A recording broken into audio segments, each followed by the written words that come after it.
বাংলাদেশ তো কাগজে বাঘ, ভারতের সামনে কি টিকতে পারবে? পরিসংখ্যান কিন্তু অন্য কথা বলছে। 20 ফেব্রুয়ারি চ্যাম্পিয়ন্স ট্রফিতে অভিযান শুরু করছে ভারতীয় দল, তাদের প্রতিপক্ষ বাংলাদেশ। দুবাইতে অনুষ্ঠিত হতে চলা এই ম্যাচে অনেকটাই এগিয়ে ভারতীয় দল। ইংল্যান্ডকে ঘরের মাঠে হারিয়ে নামছে তারা, পাশাপাশি বাংলাদেশের বিরুদ্ধে ক্যাপ্টেন রোহিত শর্মার রেকর্ড বেশ আকর্ষণীয়। আজ চ্যাম্পিয়ন্স ট্রফিতে অভিযান শুরু করছে। দুবাইতে একটাও ওডিআই হারেনি ভারত।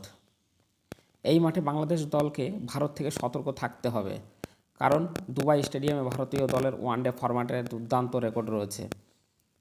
ভারতের ফুল স্কোয়াড, ভারতের যেসব প্লেয়ার যারা রয়েছে, রোহিত শর্মা অধিনায়ক, শুভমান গিল সহ অধিনায়ক, বিরাট কোহলি, শ্রেয়াস আয়ার, কেএল রাহুল উইকেট রক্ষক, ঋষভ পান্ত উইকেট রক্ষক, হার্দিক পান্ডিয়া, রবীন্দ্র জাদেজা, অক্ষর প্যাটেল, কুলদীপ যাদব, হর্ষিত রানা, মোহাম্মদ শামি, বরুণ চক্রবর্তী, অর্শদীপ সিং এবং ওয়াশিংটন সুন্দর। বাংলাদেশের নাজমুল হোসেন শান্ত অধিনায়ক, সৌম্য সরকার, তানজিদ হাসান, তৌহিদ হৃদয়, মুশফিকুর রহিম, মোহাম্মদ উল্লাহ ও জাকের আলী, অনিক, মেহেদী হাসান মিরাজ, রহিশা